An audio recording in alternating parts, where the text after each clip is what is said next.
There are a lot of ways the people around us can help improve our lives. We don't bump into every neighbor, so a lot of wisdom never gets passed on.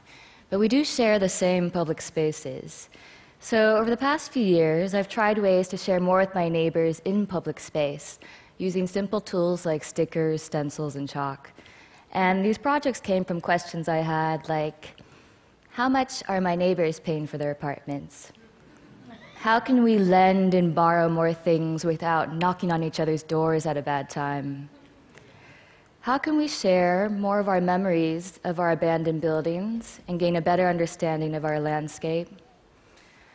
And how can we share more of our hopes for our vacant storefronts so our communities can reflect our needs and dreams today? Now, I live in New Orleans, and I am in love with New Orleans. My soul is always soothed by the giant live oak trees, shading lovers, drunks, and dreamers for hundreds of years. And I trust a city that always makes way for music. I feel like every time someone sneezes, New Orleans has a parade. The city has some of the most beautiful architecture in the world, but it also has one of the highest amounts of abandoned properties in America. I live near this house, and I thought about how I could make it a nicer space for my neighborhood. And I also thought about something that changed my life forever. In 2009, I lost someone I loved very much. Her name was Joan, and she was a mother to me. And her death was sudden and unexpected. And I thought about death a lot. And this made me feel deep gratitude for the time I've had and brought clarity to the things that are meaningful to my life now. But I struggle to maintain this perspective in my daily life. I feel like it's easy to get caught up in the day-to-day and forget what really matters to you. So with help from old and new friends, I turned the side of this abandoned house into a giant chalkboard and stenciled it with a fill-in-the-blank sentence, "Before I die, I want to."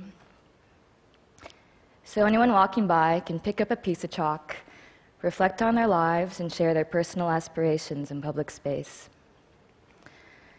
I didn't know what to expect from this experiment, but by the next day, the wall was entirely filled out, and it kept growing. And I'd like to share a few things that people wrote on this wall.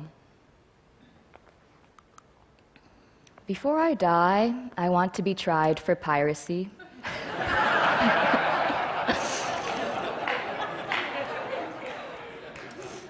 Before I die, I want to straddle the international dateline. Before I die, I want to sing for millions. Before I die, I want to plant a tree. Before I die, I want to live off the grid. Before I die, I want to hold her one more time. Before I die, I want to be someone's cavalry. Before I die, I want to be completely myself. So this neglected space became a constructive one, and people's hopes and dreams made me laugh out loud, tear up, and they consoled me during my own tough times. It's about knowing you're not alone. It's about understanding our neighbors in new and enlightening ways. It's about making space for reflection and contemplation and remembering what really matters most to us as we grow and change.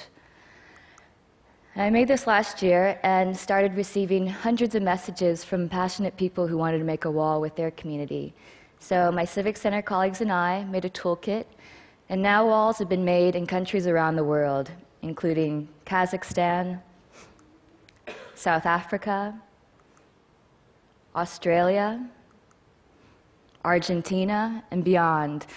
Together, we've shown how powerful our public spaces can be if we're given the opportunity to have a voice and share more with one another. Two of the most valuable things we have are time and our relationships with other people. In our age of increasing distractions, it's more important than ever to find ways to maintain perspective and remember that life is brief and tender. Death is something that we're often discouraged to talk about or even think about, but I've realized that preparing for death is one of the most empowering things you can do. Thinking about death clarifies your life.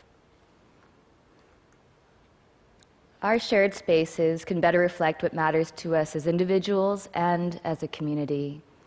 And with more ways to share our hopes, fears, and stories, the people around us can not only help us make better places, they can help us lead better lives. Thank you.